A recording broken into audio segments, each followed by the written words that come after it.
Jesse Tyler Ferguson from Modern Family. How much do you love that show? Oh, it's the greatest job I've ever had. Not just because of the exposure it's given me, but it's just, I think culturally it really has been important, and it's certainly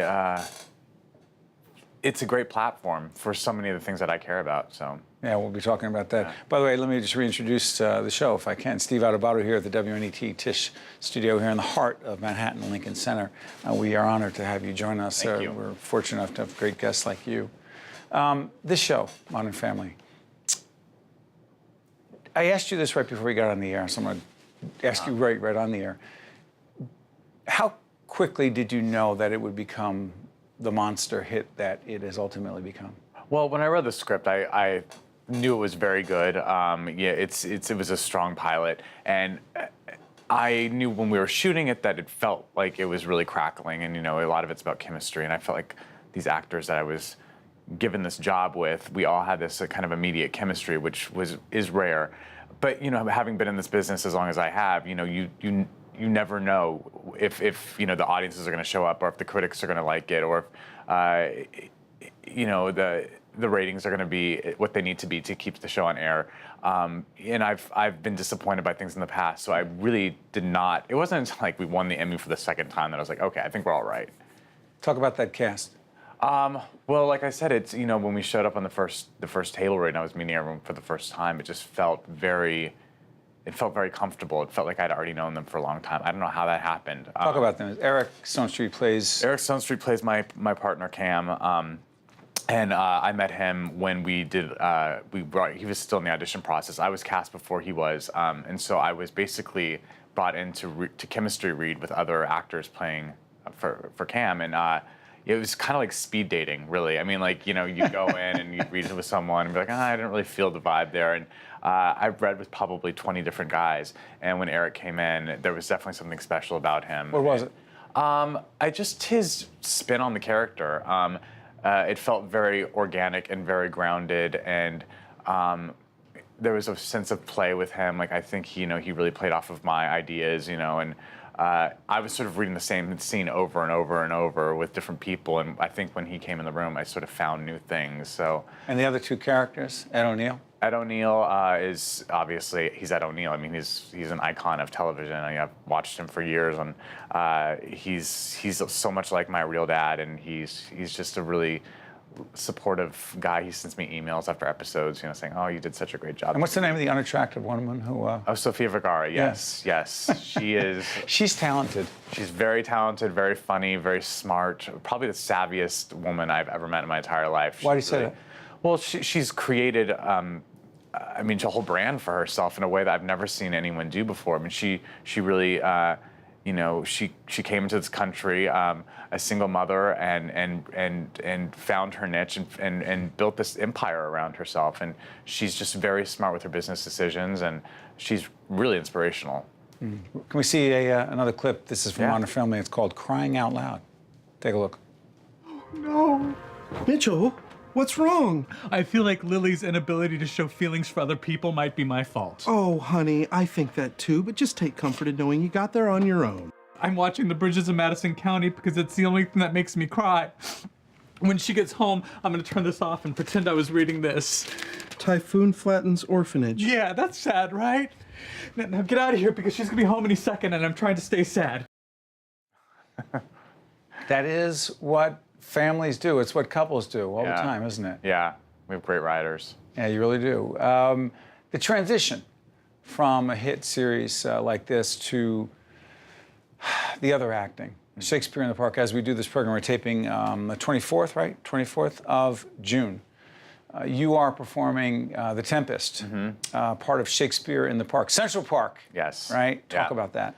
Well, it's the Shakespeare in the Park Public Theater is a play. I actually got my equity card doing On the Town there in 1997. So it truly is my artistic home here in New York City. This is my sixth show in the park, my fifth summer doing the one summer I actually did both plays, and there's nothing like it because these audiences wait out all day for tickets, and the tickets are free, and they're truly the greatest. You know, as actors, when you do live theater, but people who really do love doing live theater, the reason we do it is because there's that great interplay between the audience, and there's a great electricity there, and there's nothing like the audiences who come to see Shakespeare in the Park. That electricity is more powerful than any electricity I've ever felt in theater before. Describe The Tempest. So The Tempest is, I like to say it's about a clown named Trinculo who arrives an hour into the show. That's my part. You're yeah, the clown. Yeah, I'm the clown. But it's about it's about forgiveness. It's about fatherhood. It's about a father losing his daughter to a man. It's and Sam Waterston plays Prospero, the lead, and he's so brilliant on the show. It's a beautifully directed production by Michael Greif, and it's one of Shakespeare's masterpieces. It was the last play he wrote. It's sort of his swan song, and there's a lot of really great stuff in there. You're performing in Central Park. You're performing in front of you said about 1,700 people, because Yeah. that's what it fits. People often line up to get those tickets. It rains. Yeah. What happens?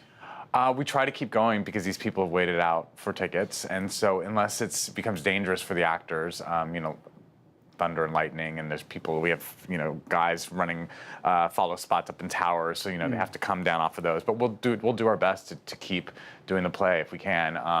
Last night we sort of performed through a constant mist, and the stage was very slippery, so the actors took a few spills. It was a little bit more dramatic than we anticipated it being, but it's also what a play to do in the rain. A show called The Tempest, and there are moments where we get free special effects, with rain and mist and thunder. Your acting is what a lot of people know, particularly because of the hit series Modern Family. But let me shift gears. It is public television, and we try to go a little deeper. You have been an advocate. You have been out fighting a cause that some would say is more popular or trendy. I don't know what right word to use. It wasn't when I started, I don't That's think. the point. That is the point, isn't it? Describe the cause. Yeah. Describe the fight, and describe the organization called Tie the Knot. And we'll put up the website because it's really a great cause. So it's marriage equality that you're talking about. Geez, is that a big issue as we do this program with the Supreme Court? It's a very hot topic right now. We started Tie the Knot in 2012. It's basically a line of bow ties. It's a really kind of tongue-in-cheek, fun. We project. being? Me and my husband, Justin. And we sell these bow ties, and all the proceeds go to Tie the Knot, and we then farm out the money to the organizations that are sort of in the trenches fighting for marriage equality: HRC, the Human Rights Campaign, Respect for Marriage Coalition, all these really great organizations that are fighting for marriage equality. We also have traveled to Chicago and Albuquerque and Salt Lake City and to sort of meet with senators who are fighting this topic. And as you know, it's being fought in the Supreme Court right now, and next week we could hear that it's suddenly legal in all 50 states. So it's a really exciting thing. It's sort of the end game for Tie the Knot. I'm sorry for interrupting, Justin. Yeah. Let me ask you this. For folks who are asking the question right now and say, hey, I love Jesse. He's a great actor. I enjoy his work. He makes me laugh. But why does he have to be so political about this? I don't get what the issue is. What is the issue? Well, the issue with equality is it's equality. I'm an equal. I'm an American just like you are. So it's like I should have the same rights as you. When I was a kid, I didn't aspire for domestic partnership. I aspire to get married, and I should have that same right with someone I love, and it has nothing to do with anyone else. So it's really an easy topic for me to argue, because at the end of the day, if you're against that, you're against me as an equal person, and I think that's just asinine. But you don't have a lot of patience for, I'm not going to put words in your mouth, I'll ask it this way. Do you have much patience for those who, Jesse will argue, on religious grounds, they listen, to each his own, accept in their mind, with their church, and their view of their God, it doesn't work for them, you say? Right. Well, it's certainly, marriage equality is not threatening the sanctity of marriage. My marriage has nothing to do with your marriage. We could argue that, there are people who are, have multiple wives, and I don't think that's, I just want one. I just want one husband. You can have 6 wives, and I just want one. So, there's a lot of ways to argue this. I do have patience for evolution. I have patience for people evolving and people looking to change. But I don't have patience for someone who has their heels dug into the ground saying, I don't see it your way. But at the end of the day, they don't have to see it my way, because I think this is going to happen. Just like all great civil rights movements, there are people who still feel like, there shouldn't be segregation. That's great. That's crazy. But that's great laws that are you laws, think that way. opinions are opinions. Yeah, and absolutely. And what the court decides is for everyone. It's not for one particular group of people or someone who believes this because of their religion. It's for everyone. Right. That's the difference. Absolutely. And finally, the responsibility that you feel you have, given your celebrity, given your status, to do this, different than someone else who's fighting the cause? Well, I do want to make it clear. I think I'd be doing this whether or not I was on television or not. I just happen to have a platform now, and I have a spotlight shining on me that's way brighter than it would have been had I not had this show. So I do feel like there is a little bit more of a fire underneath me because of that, and I do want to use this platform for however long I have it to do good and to move things forward that I care about. But it's something I think I would be doing if I was just doing Shakespeare in the Park and no one really knew who I was. Because it's something I'm very passionate about, and it's my rights that I'm also fighting. Yeah, real quick, I have a few seconds left. Shakespeare in the Park runs, even though you'll see this before and after, it runs... Till July 5th. Till July 5th, okay. Real quick, when did you know that this would be your life professionally? I don't think there was ever a time... Well, I didn't know if I'd be doing it professionally, but I always knew I wanted to be an actor. Always knew? In New Mexico? Yeah. I didn't know I'd be successful at it, but I knew I'd try. How much do you love it? I feel so lucky that I get to do what I love doing, make some money doing it at the same time. Yeah. Or through all the rejections and the things that you think are going to happen and they don't, and finally it hits and people love it and it's artistically rewarding.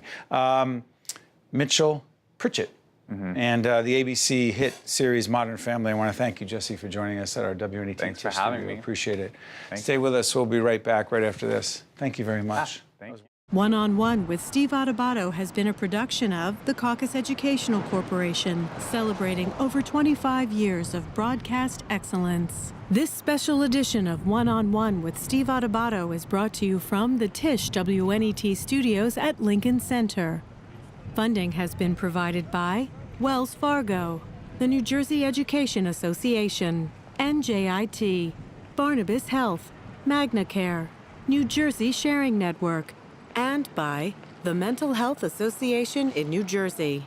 Transportation provided by Airbrook Limousine, serving the metropolitan New York, New Jersey area.